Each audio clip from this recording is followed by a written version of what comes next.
Ok, alors on va reprendre le shiur du Tanya, enfin plus exactement sur la deuxième partie du Tanya, Shar Yehud Ve'emuna. Nous sommes parvenus au Perek 6, Perek Vav. On n'a pas tout à fait fini, mais bien qu'on n'ait pas fini, on a vu quand même une démonstration qui reprenait un peu ce qui était dit précédemment, c'est-à-dire en fait ce qui correspondait à la réponse à la première question qui était posée sur le passouk qui dit Va'ashavata levavecha ki Hashem hu Elokim, qu'il faut que tu intègres bien dans ton cœur que Hashem hu Elokim, en od milvado, que Akadosh Baruch Hu il est partout, et que les Mahala, il n'y a personne d'autre que lui, les Mata non plus, ni dans la terre, ni dans la mer. Et on s'était demandé, chez l'autre, on s'était imaginé, est-ce qu'on pouvait s'imaginer, on s'était demandé, est-ce qu'on peut s'imaginer qu'il y a un deuxième Dieu, qu'il y a autre chose, qu'il y a une autre force. Alors, en fait, le verset n'est pas du tout venu pour nous dire qu'il n'y a qu'un seul Dieu et qu'il n'y a pas d'autre Dieu, pour nous apprendre le principe du monothéisme, ce qu'on savait déjà. Mais il est venu pour nous expliquer qu'il n'y a rien qui existe sans lui, réellement, comme c'est marqué déjà dans le Rambam, mais il nous a expliqué plus profondément, enfin, en éclairant cet enseignement par ce qu'avait dit Baal Shem Tov, ce qu'avait dit le Harizal, avec la science des lettres, que tout vient de la parole de Dieu, c'est lui qui fait tout exister à tout instant, etc. Et même si on a l'impression qu'il y a un monde qui a l'air bien réel, avec des lois qui fonctionnent de manière quasi indépendante, on a l'impression de ce qu'on appelle les lois de la nature, en fait, il expliquait que cette nature, elle vient aussi de Dieu, entièrement. Et elle est appelée, enfin, on l'appelle par un aspect de Dieu qu'on appelle Elohim. Elohim, d'ailleurs faisons la même gematria que Ateva, 86, mais en même temps, le mot Elohim représente ce que le Harizal a appelé le Tzimtzum, c'est-à-dire le voilement de Dieu, le voilement de la lumière divine. Le fait que ça vient, c'est un principe de voilement. Alors du coup, c'est pour ça qu'on ne voit pas. On ne voit pas Hachem. Tu vois le monde, tu dis, bah, il y a le monde. Okay. Il faut que tu fasses un travail de réflexion pour te dire, attends, mais ce monde-là, comment il peut exister, comment il fonctionne. Puis après, on va voir d'autres choses, on va voir qu'il y a de la Hashgacha, on va voir une certaine révélation divine dedans. Mais a priori, il a l'air il y a des lois du monde, de même qu'il y a les lois de la physique, et ben, le monde il fonctionne de manière autonome. Tu pourrais te dire, bon, bah, écoute, même à la limite, on ne voit pas Hachem. Et d'ailleurs, c'est pour ça que ça peut exister dans le monde qu'il y ait des gens qui soient athées. Parce qu'ils ne veulent pas regarder derrière l'écran. Ce qu'on sait, nous, c'est qu'en réalité, ce Elohim, ça vient d'Hachem, c'est Hachem ou Elohim. Ve'adata ve'ashavata alevavecha qui est Hachem ou Elohim. Que ça, c'est aussi c'est Hachem, ça aussi c'est Dieu. Ça a l'air voilé, Hachem il est voilé, mais il est là dedans. Ah mais comment c'est possible? On a expliqué, en fait, ça vient de deux forces divines qui ont l'air différentes, qui ont l'air opposées. Une qui s'appelle le Chesed, qui est la source de la lumière, donc de la révélation. Et l'autre, c'est la Gvura, qui implique cette contraction et donc ce voile. Mais en réalité, Chesed ou Gvura sont deux forces d'Hachem entièrement. Donc le Tzimtzum, même si ça nous apparaît... Donc la Teva, la nature, le monde, l'écran, etc., ça nous apparaît comme quelque chose qui est hors de Dieu, quelque chose qui cache Dieu. Mais le façon qui vient te dire, arrêtez ça aussi, c'est Hachem. Et ça, c'est ça, V'ashavata levavecha. Tu vas mettre ça dans ton cœur, ça il faut l'intégrer, parce que au quotidien, c'est pas ce qu'on vit. On a l'impression que, bon, ben, il y a Hachem et il y a le monde qui s'oppose à Hachem. On voudrait bien que ce soit comme ça, mais il s'oppose à nous. Je voudrais me rapprocher de Dieu, mais en réalité, je suis éloigné. Alors qu'est-ce que tu es en train de dire? Il y a Hachem, il y a un seul Dieu ou... Non, il faut que tu arrives à comprendre que tout ça, c'est Hachem. Ça, c'est un très haut niveau. C'est un niveau qui va toucher les principes de la Emouna. Ce sont ceux dont on est en train de parler. Les principes de la saga, comment on perçoit les choses. On a cité plusieurs fois déjà ce cas de l'Admour Hazaken qui arrivait à voir, une fois la fin de sa vie, il voyait la lumière divine même dans la matière. Il le voyait. C'est-à-dire que ce n'était pas simplement quelque chose de théorique pour lui, c'était devenu la perception de la réalité, la perception du réel. Rien n'explique cette notion de coupure par la faute. Alors, ok, alors ça c'est une très bonne question, c'est-à-dire, c'est comme ça, alors peu importe ce qu'on fasse, ce qu'on fait. Le tzaddik, il voit ces révélations. C'est une coupe Oui, aujourd'hui. Il y a des tzadikim qui voient ça. C'est voulu d'Hachem, c'est ça que tu veux dire? Est-ce que tu es coupé ou tu n'es pas coupé? On le sent. Alors, c'est une très bonne question, hein. Et d'ailleurs, ça va faire l'objet de la suite de Shara Yichud Emunah, qui est le Shara Tshuva. Le portique sur la Teshuvah, qui, d'ailleurs, le rabbi dit qu'il faut étudier d'abord le Shara Yichud Emunah, ensuite le Minyan de Tshuva, et ensuite le premier portique. Dans certaines personnes, en tout cas, il a dit de faire comme ça. Où effectivement, là, le Hanmur Hazaken va expliquer qu'est-ce que c'est que la tchouva, qu'est-ce que ça veut dire être éloigné d'Hachem, qu'est-ce que ça veut dire se rapprocher, est-ce qu'on est vraiment éloigné, est-ce qu'on est vraiment rapproché. Mais on pourrait dire juste un mot par rapport à ce que tu dis, parce que on aurait peut-être tendance à croire que si Dieu il est dans tout, il est partout, alors peu importe ce qu'on fait. Et il y a des gens qui ont essayé de faire ça, qui ont dit, moi je vois Hachem dans tout, il n'y a pas de problème de mitzvah, Avera, Hachem est dans tout. C'est unique. Donc, que j'aille par là ou par là, je me rapproche d'Hachem. Je suis toujours avec lui. Ça peut être une tentation. Ouais. Mais c'est problématique. Vous savez pourquoi? Parce que les lois qui nous ont été transmises par la Torah, que Dieu lui-même nous a données dans la Torah, elles nous permettent de percevoir de plus en plus, ou de s'approcher de plus en plus de la conscience de cette unité divine. Mais quand, Chas v'Shalom, on fait des avérotes, en réalité, ça obscurcit notre cerveau, ça bouge notre cœur, et on n'est plus sensible à l'unité. Au contraire, c'est là qu'on rentre dans le monde de la dualité. Quand Adam Arishon, qui a fait la première faute, qu'est-ce qu'il a fait? Il a mangé le Hetzadat Tovara, il est rentré dans le Tovara, il est rentré dans... Ça y est, il n'y a plus Hachem, il y a deux choses dans le monde. Il n'y a plus un seul Dieu. Il y a le bien, il y a le mal, il y a des choses qui s'opposent au bien, il y a des choses qui s'opposent à Dieu. Alors qu'avant, il était dans la conscience de l'unité. Mais la Avera, elle te fait rentrer dans la conscience au contraire de la dualité. En fait, elle te fait rentrer dans le voile. Or, les mitzvot, elles sont là pour nous élever au-dessus de ce voile, pour qu'on voit ce qu'il y a les Ma'alamina Teva.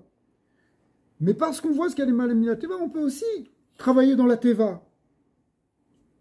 Bon, c'est une notion un peu profonde là que tu demandes.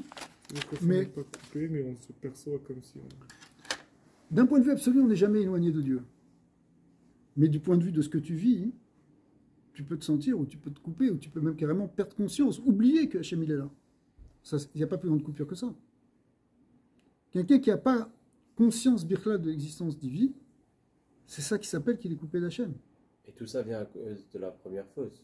Parce qu'avant ça, il n'y avait pas de notion de bien et mal. Absolument. Mais si tu veux, c'est le prototype de toutes les fautes que nous on peut faire. C'est-à-dire qu'à chaque fois qu'on va faire une faute, on va retomber dans le même problème. C'est-à-dire que, de même qu'il était dans un niveau, on a vu, dans un corps lumineux, et il est tombé dans un corps de chair, donc plus épais, donc plus de voile, ça augmente le voile. Par exemple, on va donner un exemple pour qu'on comprenne. On dit que quand on ne mange pas cachère, c'est métamtem le lève. Ça bouche le cœur. Alors, c'est pas la bonne chose à faire, en fait. Parce que si c'est ça que tu fais, tu peux encore moins percevoir les choses. Tu peux te dire, ouais, mais peu importe ce que je mange, de toute façon, tout c'est Dieu qui a tout créé. Il a créé ça et ça, le cachère, pas cachère. Il y a l'unité partout. Ok. Il y a des gens qui ont essayé de faire ça. Mais le fait que tu manges des choses qui ne sont pas cachères, ça te fait rentrer dans le côté de Tzimtzum, si vous voulez. Il y a le côté lumineux et le côté obscur. C'est vrai que le Shem Havaya, le nom de Hachem ou Elohim, Hachem, on l'a vu, c'était comparé à un soleil, à de la source de lumière. Alors que Elohim, ça représentait au contraire l'enveloppe, le voile. Donc, la Avera, elle nous fait plonger du côté du voile. La mitzvah, elle nous ramène du côté de la lumière. Et quand tu es dans la lumière, tu as une meilleure perception aussi du voile, parce que tu le vois de l'extérieur. Les tzadikim, par exemple.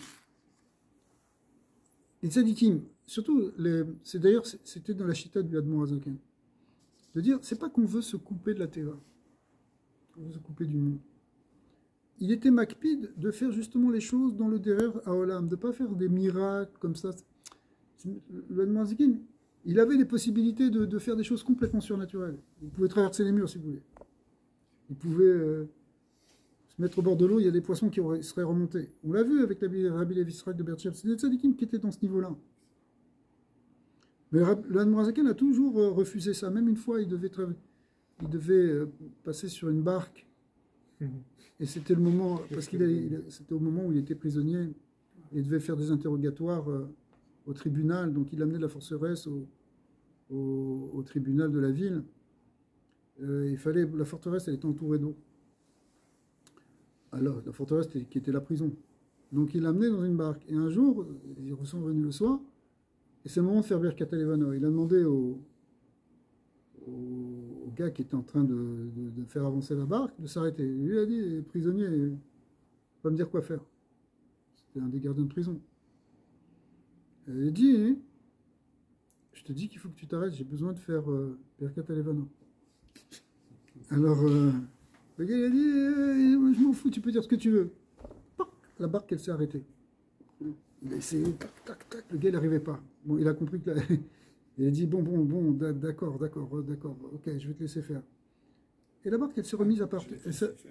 Non, la barque, elle s'est remise elle s'est remise à remarcher. Et là, il a dit, maintenant, arrête la barque. Et là, il a arrêté la barque. Alors, il n'a pas voulu faire Birkat Halevana la première fois, quand la barque, elle s'est arrêtée de manière surnaturelle. Il voulait faire dans le Derer HaTeva, que même la Teva, elle se soumet à la mitzvah. Que même celui-là qui était avec son libre arbitre, soi-disant de ne pas vouloir, finalement, lui aussi, il a accepté, il a reconnu, etc. Mais pas, il aurait pu ne rien demander dès le départ, arrêter la barque, faire Birkat Halevana et zéro. Il ne voulait pas. Parce que la chita du Admorazaken, c'est justement, et c'est ce qu'on voit ici aussi, c'est-à-dire que ce monde de la Teva, c'est aussi Elohim. Et même, on a vu, par un certain aspect, c'est même plus grand encore. Parce que, pourquoi c'est plus grand? Parce que sinon, il n'y aurait pas d'existence. Sinon, on ne pourrait même pas exister. S'il n'y avait que la lumière de Dieu, on serait complètement... Il n'y aurait pas de place à l'autre. Le principe, encore une fois, du Tzimtzum, c'est-à-dire ce qui va contracter et voiler la lumière, c'est en même temps ce qui laisse un espace. Ce qui laisse un espace pour exister. On avait pris comme exemple, mais je pense que c'est important de le retenir parce que ça s'applique vraiment dans notre vie quotidienne. Nous aussi, on doit laisser de la place, un espace, à ceux qui nous entourent. Si quelqu'un il est extrêmement contrôlant, il prend toute la place et qu'il ne laisse pas sa femme s'exprimer, etc., il ne lui laisse pas la place d'exister. Elle reste comme ça. Elle n'existe pas. Elle ne peut pas dire son avis, elle ne peut pas dire son choix. Ou alors quand ça va sortir, ça va sortir autrement. Pourquoi? Parce que tu ne vas pas laisser un espace. Ton enfant aussi, tu es beaucoup plus grand que lui. Tu sais déjà ce qui est vrai, tu sais déjà résoudre son exercice de maths. Mais il faut que tu lui laisses le temps, tu lui laisses l'espace pour qu'il fasse son exercice par lui-même. Sinon, tu n'as pas besoin de lui, tu peux le faire toi-même. Mais quand tu fais ça, quand tu laisses cet espace, c'est là que tu lui laisses l'existence, la place pour exister. Donc, le fait que tu t'es contracté, que tu t'es retenu de ne pas montrer toute ta force, toute ta lumière, toute ton intelligence, c'est en fait un acte de bonté. Donc, ça a l'air d'être de la gvoura, mais en fait, c'est aussi un chesed, parce que tu permets à l'enfant ou à ton employé ou à ton conjoint d'exister. Ouais. Eh bien, c'est pour ça que le Tzimtzum, c'est une grande force, qui est un grand chesed, en fait, d'Hachem, finalement, cette gvoura. Donc, quelque part, c'est même encore plus grand que la lumière. Donc, c'est pour ça que, si c'est ça la source de tout ce qui est la Teva, eh bien, les choses, elles doivent être aussi faites dans la Teva, parce que Dieu, il a un projet dans la Teva. C'est pas que la Teva, c'est un casse-pied qui nous empêche de nous approcher d'Hachem. Au contraire, c'est à partir de la Teva qu'on va pouvoir se rapprocher de lui. C'est à partir de... Où est-ce qu'on va faire les mitzvot? C'est dans le monde. Ok, alors, donc on est arrivé, page P Aleph. Si vous voyez à peu près au milieu de la page, un tout petit peu au-dessus du milieu de la page, il y a un point, et ça recommence Ar Behemet. Alors, Ar Behemet, ça veut dire que il va expliquer maintenant que les dernières phrases qu'il a dites, qui étaient la chose suivante, que finalement, on a vu que Hachem, il est donc dans tout, il est absolument partout, et que le monde n'est pas séparé de lui, et l'image qui avait été donnée, c'est comme un corps avec une âme. Quand tu prends un corps avec une âme, la neshama, elle colle au gouffre. Le gouffre, il n'est pas détaché de la neshama. Et chaque petit mouvement que tu fais avec ton gouffre, c'est ton nefesh qui lui a donné cette force. Si le nefesh il s'en va, c'est le gouffre, il reste inerte. Et même, il dépérit. Il perd sa chayout. Donc, le monde aussi, si ce n'est pas Dieu qui le vitalise à chaque instant, il n'y a pas de monde. Il ne tient pas. Sauf que ce machal qu'on vient de donner de la Neshama du gouffre, il n'est pas tout à fait juste. Pourquoi il n'est pas tout à fait juste? Parce que dans la Neshama et le gouffre, c'est quand même deux choses qui sont séparées, qui sont indépendantes, qui sont distinctes. C'est vrai qu'il y en a une qui agit sur l'autre, la Neshama qui agit sur le corps. Mais, à la limite, c'est quand même deux choses qu'il a fallu marier. D'accord? Même si le corps il est venu, etc. Mais quand même, malgré tout. Alors, on va voir ici la différence parce que le monde, par contre, ce monde du voile, ce monde de la Teva, c'est pas sorti de quelque chose d'autre que Dieu. C'est aussi Hachem. Ok? Alors que dans le gouffre, tu peux dire, ouais, le gouffre, il y a le gouffre et la Neshama, ce sont deux choses différentes qui ne peuvent pas fonctionner l'un sans l'autre. En tout cas, le gouffre ne peut pas fonctionner sans l'âme. Mais ce sont deux choses différentes. Mais dans le corps, dans le Olam, en réalité, le Olam, il n'est pas... Il vient d'une force divine. Arbemet, je vais le lire, après on va reprendre pour que ce soit clair. Arbemet, machal de donc ce machal de dire que Dieu par rapport au monde est comme une âme dans le corps, qui vivifie le corps, et bien Dieu est l'âme du monde en quelque sorte. Pourquoi hein, ça ne ressemble pas du tout klal? Qui a neshama ve'agouf embemet nifradim semisé. Parce qu'en fait, l'âme et le corps sont deux choses distinctes. Et elles sont distinctes même beshorsham, à leur source. Qui est nitavuta shoresh agouf ve'atzmuto minishmato. En fait, le principe même du corps, ça ne vient pas de l'âme. C'est vrai que l'âme, elle va faire grandir le corps. C'est vrai que l'âme, elle va vivifier le corps. Mais le corps, il fonctionne autrement. Même sa nourriture, ce n'est pas directement de l'âme aussi non plus. Quand tu donnes à manger physiquement à ton corps, c'est pas que ton âme, c'est pas seulement l'âme qui est en train de nourrir le corps, c'est aussi la nourriture qui est en train de nourrir. Il va se nourrir. Bien sûr, il va se nourrir aussi de l'énergie qu'il y a dedans, des étincelles divines qu'il y a dedans, mais en tout cas, il se nourrit pas directement par l'âme. Et là, hein, Mitipote, c'est vrai que d'où il vient le corps? En réalité, il vient Mitipote à Viv Veimo. Il vient de la goutte de semence du père, de l'ovule de la mère.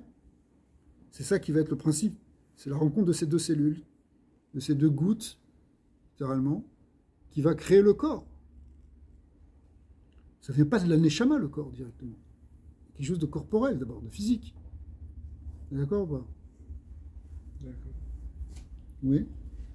Vegam achareken en gidulo minishmato levada. Et après, c'est ce qu'on vient de dire. Le corps, il grandit pas simplement par l'âme. C'est pas simplement l'âme qui fait grandir le corps. Et là, enfin, elle participe bien sûr, mais elle n'est pas seule à faire grandir le corps. Et là, aliyede achilat veshtiyat imo kol tisha chodashim, parce qu'il va manger et boire déjà pendant les 9 premiers mois de son existence. Ça va être dans le ventre de sa maman. Ouais. Vercharkar aliyede achilato veshtiyato beatzmo. Après ça, parce qu'il va manger et boire tout seul le corps. Mais quand on revient dans le Nimshal, c'est-à-dire ceux dont on était en train de parler, eh bien, ce n'était pas pareil. Shamaim va'aretz. Shekol atzmutam ou mautam nitavo me'ain ve'efes amuchlat rak bedvar Hashem ve'ruor piv yidbara.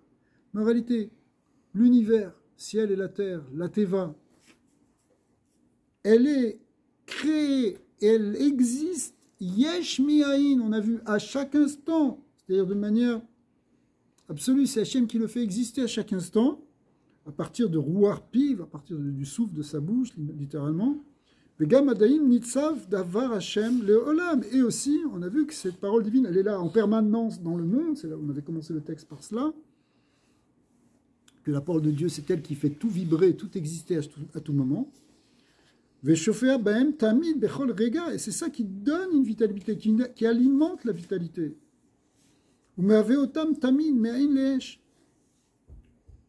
Aujourd'hui, cette idée, cette idée d'alimentation qui donne l'existence, tu peux le voir par exemple, tu prends un écran d'ordinateur. Ok, maintenant tu coupes le courant, tu appuies sur un bouton, toc, il n'y a plus d'image. Pourquoi? Parce qu'il n'y a plus d'électricité qui passe. C'est-à-dire, tu enlèves l'énergie, il n'y a plus rien. Ça n'existe plus, l'image a disparu, il n'y a plus d'image. Tu es en train de voir une image, une photo, les photos n'existent plus. D'accord? Parce que tu as coupé le courant. Ben, imaginez, toute la création, c'est comme ça. Hachem, il donne un courant qu'on appelle ici le souffle de sa bouche, sa parole. Ce courant, tu l'as, si ça arrête un instant, il n'y a plus d'image, il n'y a plus de nom. D'accord? Ce courant, c'est la Neshama. Alors, ça, c'est dans l'univers, justement. Mais dans la Neshama, ça ne marche pas exactement comme ça. C'est pour ça que le Machel, il n'est pas très très bon. Parce que le corps et la Neshama, on voit bien que le corps, quand même, il a une certaine existence indépendante de la Neshama. Puisque, par exemple, il peut aller manger quelque chose. Alors que dans ce qu'on est en train de dire, c'est que l'univers, il se nourrit que de Dieu. Or, la Neshama, or le corps, on ne dit pas qu'il se nourrit que de l'âme. Vous voyez? C'est pour ça qu'il y a une certaine différence. Ça ressemble, on a l'impression que Dieu, il est l'âme du monde, qui donne une vitalité dans le monde. Mais en réalité, c'est plus que ça. Parce qu'il est autant dans l'univers qu'au-delà de l'univers, si vous voulez. Si on peut dire les choses comme ça. S'il arrête de créer à chaque instant, on retourne à rien du tout. Et même s'il arrête la force de création, on retourne à rien du tout. C'est ça. Tu peux le dire aussi comme ça. כי תאהבו את האור מהשמש בתוך גוף כדור השמש עצמו דרך משל, ואם כן הם בטלים באמת במציאות לגמרי לגבי דבר השם ורוח פיו השם יתברך. C'est-à-dire qu'on est complètement annulé. Toute la matière, toute l'existence, elle est comme un rayonnement, elle vient d'un rayon de la lumière divine. Mais ce rayon de la lumière divine, dans l'image qu'on avait donnée un peu plus haut sur le soleil qui reprend ici, c'est que quand tu prends un rayon, lorsqu'il est au niveau du soleil, il ne s'appelle pas rayon. Donc reprenons. Nous, on existe ici. On existe dans ce monde. On a un corps, il y a de la matière, il y a des murs, il y a des montagnes. Okay. Maintenant, ça, si ça existe, c'est parce que, quelque part, cette lumière divine, elle est cachée, elle est voilée. On a mis des filtres qui permettent à ça d'exister. Mais en réalité, si tu enlevais les filtres, ça continuerait d'exister, mais différemment. En fait, si tu revenais à la source de cette lumière, c'est-à-dire dans le projecteur, c'est-à-dire dans le soleil, c'est-à-dire dans Hachem, littéralement, en réalité, cette image-là, cette montagne-là, elle n'existe plus de manière... on n'a plus l'impression qu'elle existe de manière indépendante, en tout cas. Elle existe de manière intégrée dans sa source. Elle est une partie de la source. Ça me rappelle comme les enfants, on prend le projecteur, voilà. On met les images devant. Exact. Ça crée l'image. Tu mets exactement. Un film comme ça et après tu l'enlèves. Exactement. C'est juste une lumière blanche. Avant la vidéo, on passait des diapositives ou des films en Super 8. Comment ça marche? Tu as un projecteur qui projette de la lumière blanche. Et devant, tu fais passer un négatif, tu fais passer une photo. Et en réalité, parce que ça traverse cette photo, la lumière, elle va donner une image sur un écran, sur un mur. D'accord? Mais en réalité, cette lumière que tu vois sur l'écran, où est-ce qu'elle était avant? Elle était dans le projecteur. C'est vrai qu'elle a traversé une image, mais en réalité, tout était dans le projecteur. Donc, de certaine manière, ce que tu vois dans la réalité, ce que tu vois dans l'univers, c'est ce qui était déjà dans le projecteur divin. Il y a un filtre. Le filtre, ça représente. Le filtre, c'est le Koharat Tzimtzum qui fait que ça prend une forme de montagne. Ça va prendre cette force-là, cette forme-là. De même que dans ton projecteur, suivant le filtre que tu mets, on va simplifier même encore. Suppose que tu mets simplement un filtre rouge ou un filtre bleu. Donc ta lumière, maintenant, elle apparaît bleue. Tu dis, oh, il y a du bleu. En réalité, au départ, c'est de la lumière blanche. D'accord? Simplement, comme tu l'as contracté, tu l'as limité, tu as enlevé un certain nombre de... Tu as retenu un certain nombre de fréquences, il reste que la lumière bleue. D'accord? Mais en fait, même si tu la vois bleue aujourd'hui et que tu dis, non, ça c'est du bleu, en réalité, dans son essence, c'est de la lumière blanche. C'est cette lumière blanche qui donne la force en tout. Mais... Ça veut dire, elle n'est pas autre chose que cette lumière blanche dans sa source. C'est comme un betterave. Mais elle n'est plus blanche après le filtre. Elle apparaît comme ça, mais si elle se demandait vraiment qui elle est, elle dirait, bah oui, avant d'arriver sur ce mur, on va dire en termes plus modernes, le photon, on va dire comme ça, avant d'arriver sur le mur, où est-ce qu'il était? Il était dans le projecteur. Donc il n'était pas bleu. il apparaissait pas bleu. Et en fait, il apparaît bleu. C'est comme. Ouais, l'océan, C'est c'est comme comme le- dans un fleuve qui arrive jusqu'à, tu vois, nous. Tu vois, ça redescend tranquillement, tu as une source d'eau, n'est-ce pas? C'est Tu comme le remontes ce shlochim. courant d'eau, tu arrives à l'océan. C'est vrai, c'est dans la tête du rabbi tout ça. Kol hanachalim holchim el hayam. Tous les fleuves vont vers l'océan. C'est vivre. C'est comme le shlochim. C'est le chemin de parole. Ouais. C'est dans cette Alors, volonté de donc on revient à l'idée. force du rabbi derrière. Il a donné un machal de dire le monde et Dieu, c'est comme Oui, c'est la force un de corps la- et une âme. Et il vient, il nous dit, c'est vrai que ça ressemble à ça, parce que l'âme, c'est vrai qu'elle donne de la vitalité au corps, parce que quand on enlève l'âme, le corps, il reste inerte. Mais malgré tout, l'image n'est pas très bonne, elle ne fonctionne pas, parce que même le monde, contrairement au corps qui, lui, a aussi son circuit indépendant, si vous voulez, qui fonctionne quand même aussi d'une certaine manière indépendamment d'un neshama, le monde ne fonctionne pas indépendamment d'Hachem. Parce que si Dieu enlève la vitalité un instant, il n'y a plus de vie. Alors que la neshama, quand elle part, d'ailleurs, le corps, il reste quand même. Il reste inerte, mais il reste. Mais comment est-ce qu'un Il va corps. se dégrader, mais... Comment est-ce qu'un corps il peut exister sans une neshama? Ben, c'est pour ça que au départ c'était un machal qui n'était pas trop mauvais, parce qu'effectivement on a l'impression qu'il ne peut pas exister. Effectivement, quand la neshama s'en va, le gouffre il reste inerte. Il existe. Mais quand tu dis qu'il reste inerte, ça veut dire qu'il reste. Je vais peut-être se décomposer, mais il reste. Il existe. Tandis que le corps, le monde, si tu enlèves, C'est une question de semaine, Rabbi si Daniel. tu enlèves cette âme divine, si tu enlèves cette parole divine, il n'y a plus zéro. C'est une question de Zman alors. C'est pas qu'une question de Zman. temps, là. Non, parce que, pourquoi? Parce que même pendant le temps où la Neshama elle est dans le gouffre, on voit que le corps, il n'a pas que besoin de la Neshama, il a besoin d'autre chose. Oui, oui. Mais c'est que. Par exemple, il a besoin de manger. Il a besoin, le bébé dans le ventre de sa mère, il se nourrit pour grandir. Et même après, il continue à grandir parce qu'il mange des choses. Et ça, c'est pas la Neshama. Donc tu vois qu'il a une existence quand même indépendante de la Alors que le Neshama. monde, Le corps, il existe. Alors que le monde, Quelqu'un qui meurt, il ne peut pas exister. Cette table, si un instant le monde. la parole de Dieu s'en va, il n'y a rien, zéro. Ça repart à Il n'y a rien, c'est un vide. tout l'univers. Tout l'univers, il peut disparaître d'un instant à l'autre. Absolument.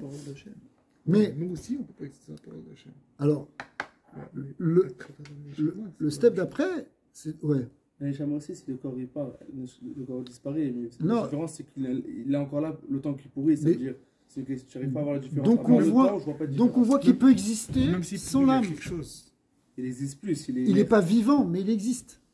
Il y a quelque chose. Il y a Même, quelque chose qui reste. mais même quand il pourrit, il y a quelque Il y a de chose. la matière. Il y a Et quand à la même, fin, il il y a- reste quelque chose. Il y a quand même, il y a une certaine vitalité encore. Ça veut dire en dehors de la parole d'Hachem, j'ai pas compris. Le corps est en dehors de la parole d'Hachem. Non, si c'est-à-dire- si l'univers n'existe pas sans la parole d'Hachem, et nous on continue à exister. Alors, si tu veux, c'est un machal. C'est-à-dire que d'un côté, tu as Dieu et son rapport au monde, et d'un côté, Le tu as rapport au l'âme, monde sauf l'humain. et d'un autre côté, tu as l'âme et son rapport au corps. Donc c'est ça qu'on met en parallèle. Un est le machal de l'autre. En fait, le sujet dont on parle, c'est l'âme par rapport au monde. Mais on prend comme machal, comme parabole, l'âme avec le corps. Et on dit, ça ressemble. C'est pas la même chose. Mais au fond, c'est très différent. C'est très différent parce que Mais dans l'absolu, Rabbi, si la parole de Dieu elle se retire, même le corps n'existe plus. Oui, absolument. Il existe. Absolument. Mais si tu veux, là, c'est pas par rapport au machal qu'on prend. C'est un ça. machal, en fait. C'est juste entre Parce le que corps on ne et compare le- pas, et on la compare pas neshama. ça et ça, on compare seulement le neshama et le corps. C'est Pas ça. le- Tu, pas rap- Hachem, tu rap- le- tu voilà. racontes- tu compares la relation entre corps Neshama Versus Et et le versus, monde voilà, de Dieu. versus le monde de Dieu. Par rapport à ce que tu disais, c'est un peu comme le match avec un. C'est comme avec un feu. Je pense que c'est pas ça, c'est éventuellement. Parce que s'il y a un feu qui vient et qui brûle, il brûle tout, il a brûlé cette table, mais à la fin, il va rester des cendres. Et après, s'il y a un vent qui vient et qui enlève, et c'est vrai qu'ils vont être dispersés, mais il reste encore des particules de cendres. Même si tu les mélanges dans de l'eau, il va toujours rester quelque chose. La seule chose qui peut ramener n'importe quoi à rien, c'est l'arrêt de la création. C'est que Dieu, il crée plus. C'est ça. Ouais, C'est fou ça. ouais. Alors, En fait, pour nous, ce qui est rien, c'est en fait quelque chose. Ouais.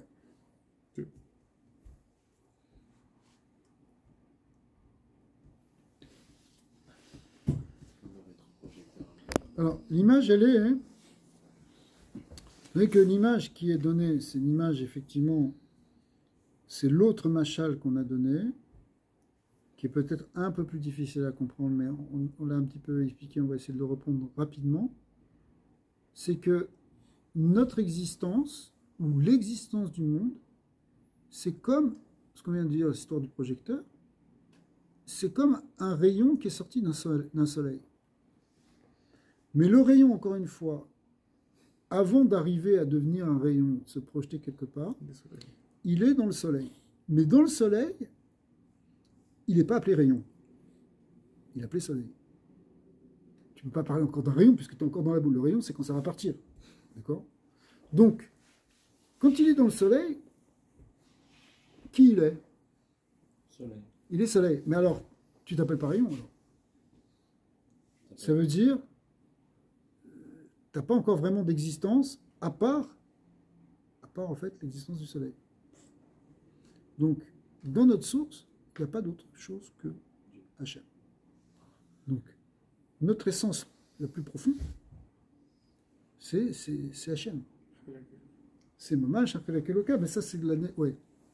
Donc, mon existence à moi en tant que personne, c'est juste parce que Dieu s'est rétracté. Alors, c'est parce que Dieu a créé un voile.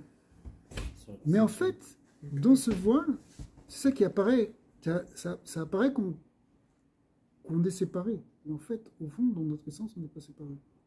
De même que le rayon, s'il se séparait du soleil, imagine que tu vois un rayon se séparer du soleil, il n'y a plus de rayon. Il n'existe pas. Il n'existe pas. Donc, au fond, si on existe, c'est qu'on n'est pas séparés. Mais si on n'est pas séparés, c'est qu'on n'est pas autre chose qu'une projection de lui-même, si vous voulez. Et si le rayon il avait la même intensité que le soleil, il serait soleil. Ouais. Parce qu'il y a une contraction de la lumière du soleil qui s'appelle rayon. C'est pour ça qu'on existe aussi comme des individus. C'est ça. Mais C'est comme le projecteur. qu'est-ce qu'on est dans notre origine? Qu'est-ce qu'on est dans notre essence? Dans ce qu'on La est, lumière blanche, Dieu. on est rien que d'autre qu'une particule divine, en fait. Parti. Une partie d'Hachem, si on peut parler comme ça. Mhm. On est un aspect de Dieu qui se manifeste. Tout l'univers, c'est ça. À travers Ouais. un corps. On veut devenir fort pour ça. Exactement. C'est pour ça qu'il faut faire. C'est pour ça qu'on va. Ça va être atténué, mais en même temps, C'est le- c'est ça ce qu'on appelle le Yichud Hachem. C'est-à-dire que, Et que ouais, Dieu- là, quand on a expliqué, là, on a dit que ça vient nous dire qu'il n'y a qu'un seul Dieu. C'est ça, un seul Dieu. En fait, tout est Dieu.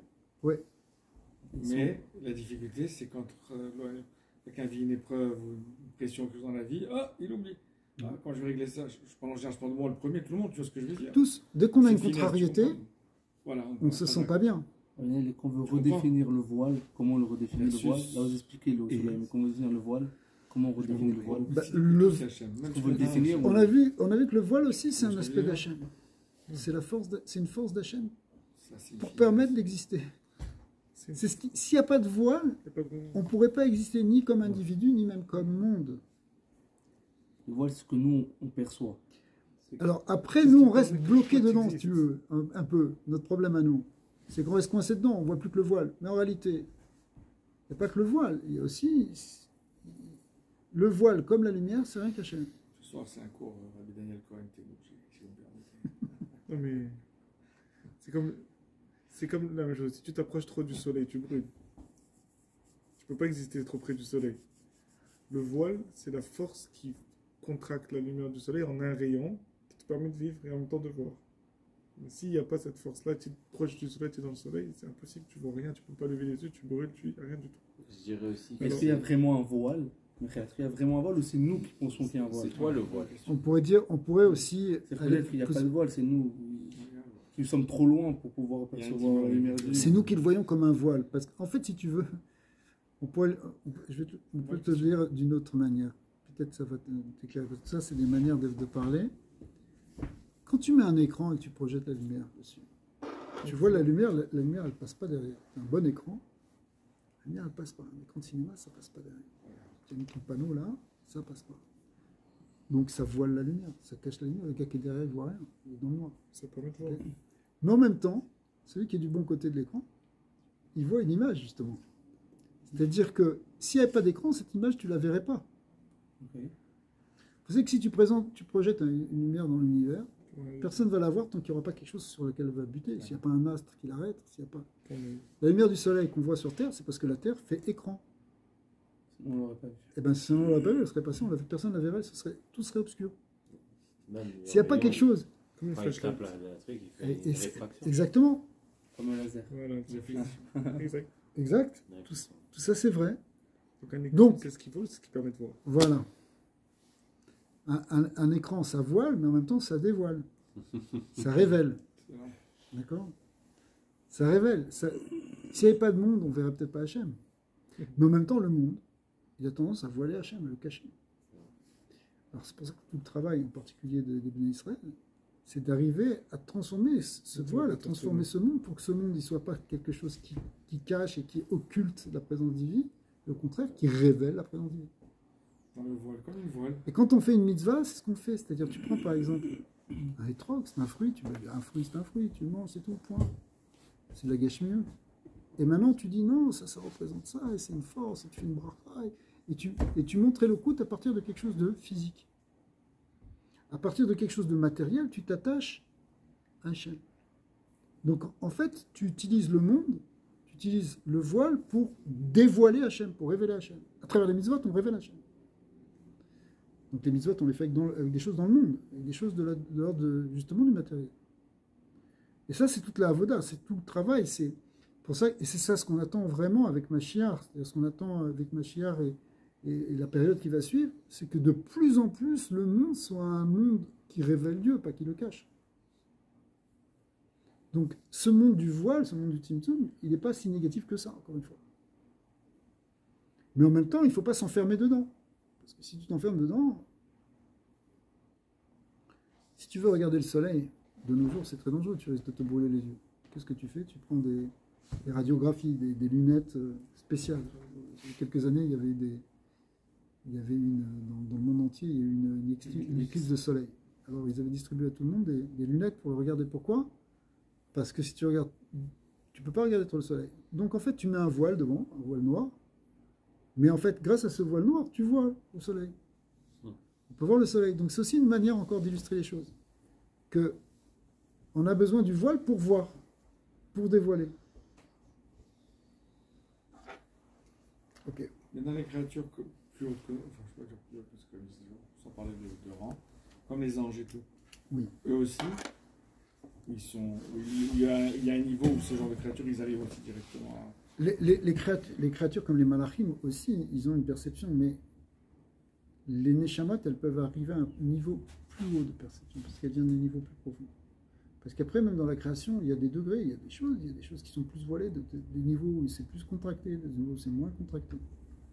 De manière générale, les malachim, ils correspondent à la chitzoniut, à l'extériorité du monde.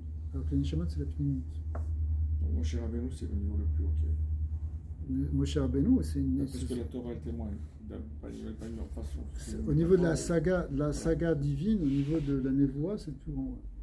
Donc ça veut dire quand... Et sa neshama, c'était probablement le plus grand neshama qu'on a connu. Et la névoie, est-ce qu'on peut dire que c'est parce qu'ils ont un niveau justement de dévoilement plus grand que nous? C'est ça?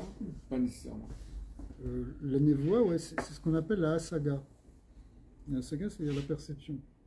Donc, cette perception, elle est très grande, puisque comme Moshe Rabbeinu, il avait non seulement une vision, mais il entendait la parole de Dieu.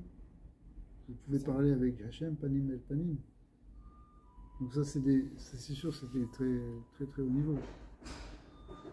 Mais effectivement, d'une certaine manière, on peut dire que toute la Torah, hein, elle est là pour nous amener aussi de plus en plus à comprendre et à percevoir les choses.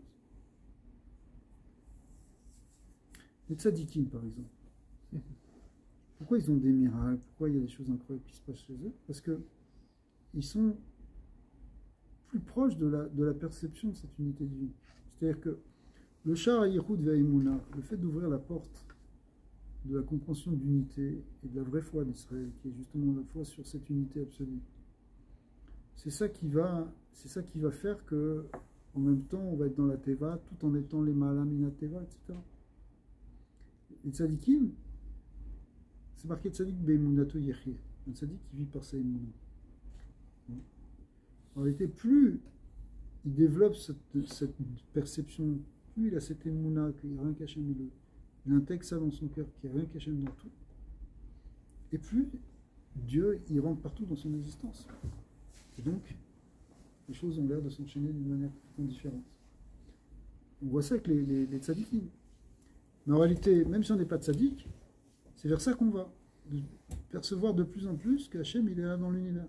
Ça ne veut pas dire avoir des crises mystiques ou des choses comme ça, c'est pas forcément ça. Peut-être aussi, mais c'est pas forcément ça le but. Mais c'est de voir, de percevoir, et surtout d'avoir une émouna forte, que Hachem, il est vraiment dans tout. Parce que même si on ne le voit pas avec nos yeux physiques, ça c'est ce qu'on verra justement après le prophète Ishayahu, ce qu'on verra quand il y aura Mashiach, on verra où Kol Bassar, chaque chair pourra voir Dieu, pourra voir comme on voit voilà, cette histoire de la poutre, comme demain qu'on voit qu'on peut voir la matière aujourd'hui, on pourra voir le divin. On a traversé la mer, non? Ils ont vu des choses. Au moment de la traversée, on a des grandes révélations aussi, bien sûr. Ézéchiel 22.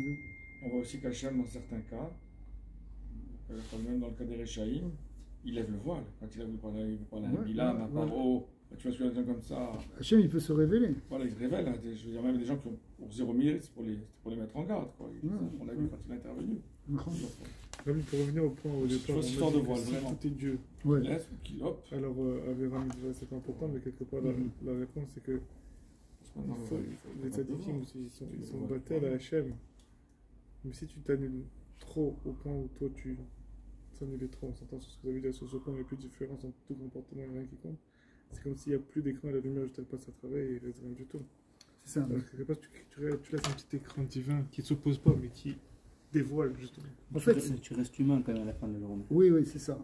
C'est-à-dire qu'on fonctionne avec ce qu'on appelle On ne or. jamais être à 100%. On a vu un autre terme un peu plus haut, je ne sais pas si vous vous rappelez, qui était emprunté à la Kabbalah, qui s'appelle Or et Keli. Et donc, c'est pour ça le monde c'est comme un Keli, le corps c'est comme un Keli par rapport à l'âme, etc. Donc, le Keli ou les Kelim qu'on a, s'ils sont pas prêts, s'ils sont trop déconnectés, ça peut amener ce qu'on appelle Shvirat HaKelim. Ça peut amener une brisure. Donc, tu dis quelqu'un il laisse tout passer, il n'y a rien, mais il faut que son Keli soit naki. C'est ça. Parce que si le Keli, c'est pour ça que c'est l'Iloula de Rabbi Meir qu'on vient de passer. On sait que dans le Sefer Torah de Rabbi Meir, le mot Ketonet, Kotnot, or était écrit avec un Aleph. Normalement, dans la Torah, c'est écrit avec un Aïn, que quand Adam est sorti, il a mis un vêtement de peau. Mais pour Rabbi Meir, c'est écrit avec un Aleph. C'est un vêtement de lumière. Pourquoi? Parce que lui-même, Rabbi Meir, il était tellement kadosh que même son gouffre, il était lumineux. C'était Mechayim Etim. Et Mechayim Etim, c'est que la Gemara raconte que Rabbi Meir et d'autres Tanaïm, ils étaient Mechayim Etim. Mais quelqu'un qui est capable de faire Triatam Etim, ça veut dire qu'il a dépassé quelque part le corps du Samer même et de la mort. Donc il est revenu à un certain niveau, en tout cas, au niveau d'Adam Arishon avant la faute, qui était avant la mort. Donc, Adam Arishon avant la faute, son vêtement c'était un kétonet or, avec un Aleph. Seulement après la faute qu'il devient un kétonet or, avec un haïm. Vêtement de peau. Donc le tzaddik, qui est déjà revenu à ce niveau d'Adam Arishon avant le Chayet, en tout cas qui a une madriga spirituelle de ce niveau-là, eh bien, et lui, il peut écrire dans son Sefer Torah kétonet or. Évidemment, c'était Rabbi Meir qui était lui-même brillant. Puisque Meir veut dire qu'il était lumineux. Pourquoi il était lumineux? Parce que son corps, il ne faisait plus écran. Au contraire, son corps, il était... C'est-à-dire, quand on dit le corps, il était... Bon, on a plus proche de nous, rappelez-vous comment il était Baba Salé. Les gens qui voyaient Baba Salé, ils se disaient, mais est-ce que son corps, il flotte dans l'air ou pas? Il avait l'air tellement... il était tellement spirituel qu'on aurait pu peut-être... même on le voit encore sur des photos. On voit l'impression qu'il est... Son corps, c'est pas un écran, et on voit que le compte d'une certaine manière. Vous voyez ce que je veux dire? Moi j'avais ce feeling du Rabbi de Tacharek Bomer. Je n'ai pas eu la chance de voir Salé, personnellement, mais je suis pas sûr que j'ai eu la chance de Le voir. Rabbi de Tacharek Bomer, Le Rabbi de Tacharek Bomer, quand on voyait, il était... C'était une ampoule, son visage. C'était que de la lumière. Oui, tu voyais, hein. C'est monté de Ouais, fourrure lumière. comme ça, tu vois. Tu vois ça. Bah, frère, la Gvora. Alors, ça, c'est ça la kétonnette or. Le vêtement de lumière. Bon, on fait encore un petit peu. Après, on va finir ce période. Alors, donc, on a dit que c'est pas exactement pareil, mais au contraire, qu'il y a quelque chose qui vient en permanence, et on est 4 lignes avant la fin de la page. Mais on a dit Aor me Hashemesh betor gouf kadour Hashemesh atzmo derrière machal. Donc on a vu que le rayon, si vous voulez, lorsqu'il est encore dans le soleil, eh bien, il est complètement un avec lui, il est complètement annulé par rapport au soleil. Et imken em betelim behemet. Donc toutes les créatures, toutes les existences, puisque finalement c'est ça qui nous fait exister, eh bien on est complètement annulé bemetziut les gamré les gabé de Varachem par rapport à la parole d'Hachem, vevoir piv yitbara ameyu chadim bemauto veatzmuto, qui sont unifiés dans son essence divine, si vous voulez. Mauto veatzmuto yitbara, c'est une manière à chaque fois de désigner ce qu'on appelle l'essence de Dieu. Kemo sheitbaer le kaman qui est bitul or hashemesh bashemesh, donc l'annulation de la création par rapport au créateur, c'est l'image effectivement de la lumière du soleil lorsqu'elle est encore dans le soleil. Rak she'en gevurotav bemidat agvora. Simplement, ce sont des gvorot dans midat agvora ve'at simtsum le astir ou la alim achayut ashofea ba'em. En fait, cette force de gvora dont on a dit elle est la source du simtsum, c'est elle qui contracte et qui voile et qui fait qu'on voit maintenant un rayon indépendant, enfin, qui n'est pas indépendant, mais qui est sorti du soleil. Dirim Hashamaim Va'aret, c'est ça qui a l'air de donner donc l'existence au monde, le ciel, la terre. Vechol Seva. Kilou Em Davar Bifnei Atzmo, comme si c'était des choses qui étaient indépendantes. On a l'impression que le monde, il tourne. Ar En Atzimtzum Ve'ester Ela Lea Tartonim. Alors, le point, il est, ça vous l'avez dit tout à l'heure, c'est que finalement, ce tzimtzum, c'est de notre point de vue. C'est nous qui le voyons comme ça, mais du point de vue absolu, il n'y a rien caché. Ce qu'on appelle les gabé tartonim, les êtres d'en bas, ils perçoivent les choses du côté du voile. Va les gabé akadosh baruch hu, kulo kame kelo mamash kashive. Mais devant Hachem, tout est comme inexistant. On est considéré comme rien. Keor Hashemesh Bashemesh, comme la lumière du soleil dans le soleil, elle est totalement soleil, elle n'est pas encore rayon. Ve'en midat agvura masteret chas v'shalom lefanav yitbarach. Donc quand on dit qu'il y a le koar de la gvura qui a créé le tzimtzum, donc il y avait d'un côté chesed, d'un côté gevura, en réalité ce gvura, il ne voile rien pour Dieu. C'est pour nous que ça a l'air d'être voilé. Parce que nous, on est le fruit de cette contraction, quand on existe dans l'univers, tant qu'on est des créatures. Mais en fait, du point de vue d'Hachem, du point de vue du Bourré, il n'y a absolument pas de voilement. Et donc en réalité, on peut dire vraiment que Hachem ou Elohim. Ouais. Alors, après ça, on verra dans le Perek Zayin, on va vraiment rentrer, c'est un long Perek, très important, qui va rentrer dans l'explication de tout ça, pour comprendre comment est-ce que nous, on peut exister et qu'est-ce qu'on a à faire maintenant. Maintenant qu'on a dit qu'il y a un Dieu, qu'est-ce qu'on a à faire, nous? Alors, on a un petit peu parlé déjà quand on a dit que les mitzvot, elles nous permettent de transformer la matière, etc. Mais on va voir ça un peu plus profondément. Et qu'est-ce que ça veut dire? Est-ce qu'on a une liberté dans tout ça? Est-ce qu'on a le choix? Si on dit que c'est Hachem qui fait tout, alors c'est lui qui dirige tout aussi. Donc c'est lui qui existe dans tout. Est-ce que nous, on peut décider quelque chose à droite ou à gauche? Donc ces questions-là, elles vont être approfondies. On va voir la notion de ce qu'on appelle le Yehuda Ila, Yehuda Tata, des choses du Zohar qui sont très très importantes et qui, Bezat Hashem, vont fonder complètement la Emouna. Après, on ne sera plus du tout pareil quand on percevra l'univers et notre rôle dans l'univers. C'est Bezat Hashem. Très bien.